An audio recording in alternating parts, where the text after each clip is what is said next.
সারাদিন এমন বাইরের খাবার কে খায়? আমার কাছে তো অমৃত লাগে। আমার বাসায় যতই ভালো মন্দ রান্না হোক, যদি বাইরের খাবার খেতে মন চায় সাথে সাথে নিয়ে চলে আসে। হ্যালো এভরিওয়ান, সবাই কেমন আছেন? আশা করছি সবাই ভালো আছেন। আলহামদুলিল্লাহ, আমরা ভালো আছি। তো আমার বাসায় কিন্তু আজকে রান্না বান্না হয়েছে, তারপরও চিকেন বিরিয়ানি নিয়ে আসছে, যেটা মোরগ পোলাও বলে এক কথায়। চিকেন আছে, সালাদ টালাদ আছে। তো এটা প্রায় সময় হয়, দেখা যায় বাইরের খাবার খেতে মন চাইলে নিয়ে আসে, না হইলে আমাদেরকে নিয়ে যায়। আর নিয়মিত আমাদের যারা ভিডিও দেখেন তারা দেখবেন প্রচুর প্রচুর আমরা বাইরের খাবার খাই। তো যাই হোক, আমার হাজবেন্ড কিছু ফল নিয়ে আসছে, ফলগুলো এখন আমি একটু গুছিয়ে নিই। তো বাইরের খাবারটা অতিরিক্ত খাওয়া পড়ে অনেকেই অনেকভাবে কমেন্ট করে আমাকে, কিন্তু তারপরেও কিছু করার নেই। আসলে আমি অনেক পছন্দ করি। আর শুধু আমি না, আমার মেয়েও অনেক পছন্দ করে। আমার হাজবেন্ড একটু কম ছিল, বাট আমাদের সাথে থাকতে থাকতে না সেও শিখে গেছে। কিছু করার নেই। যাই হোক, মেয়ে আবার কমলা খাবে, তাই ওকে একটু কমলা ছুলে দিচ্ছি। কমলাটাও খুব পছন্দ করে, টক মিষ্টি হয় তো, ওটা হচ্ছে আসলে মেয়ে অনেক পছন্দ করে, তো আমি ওকে কমলা ছুলে দেই। আমাদের কাজের তো আল্লাহর রহমতে কোনো শেষ নেই। আর বাইরের খাবার আমি সারাদিনও খাইলে আমার না কেন জানি আত্মা ভরে না, আমি এতটাই পছন্দ করি। তো আজকে এই ছোট্ট একটা ভিডিওর মধ্যে প্রায় সবই বাইরের খাবার আমি দেখাবো, একটু অপেক্ষা করেন।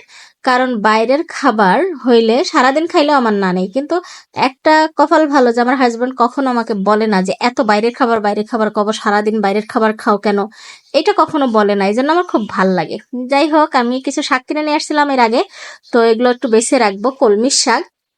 আর মেয়ে বসে বসে লিচু খাচ্ছে। লিচু হইলে আমার মেয়ের আর কিচ্ছু লাগবে না। লিচু আনা থাকলে একটু পর পর আমরা লিচু খাবো, একটু লিচু খাবো। যাই হোক, ও খাক, আমি কলমি শাকগুলো বেছে নিই। আর এখন হচ্ছে সন্ধ্যাবেলা, সবাইকে শুভ সন্ধ্যা। সন্ধ্যাবেলা মেয়ে বলে চিকেন বল খাবে, তাই তাকে নিয়ে চলে এসেছি।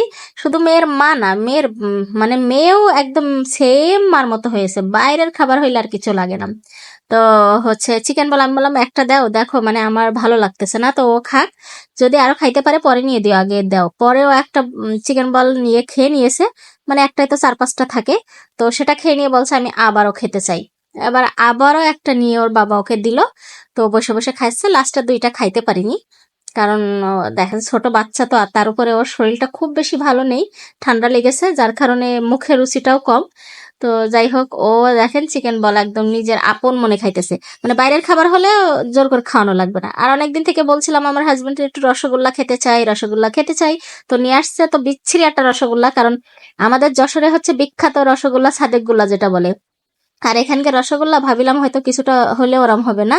সে মনে হচ্ছে যেন ছানার মিষ্টি দলা পাকায় ওর মধ্যে দিয়েছে, গালে দেওয়ার সাথে সাথে গলে যাচ্ছে। মানে একটু সাবানও দেওয়া লাগছে না। আমার একদমই পছন্দ হয়নি। এই জন্য আমি বাইরের রসগোল্লা খাই না, একমাত্র আমার যশোরের বিখ্যাত রসগোল্লা ছাড়া। আমরা যখন যাই আমার বাবা নিয়ে এসে অনেক খাওয়াই, আবার আসার সময় আমার বাসায় সব সময় নিয়ে আসে। তো এই ছিল আমার ছোট্ট একটা ভিডিও। কেমন লেগেছে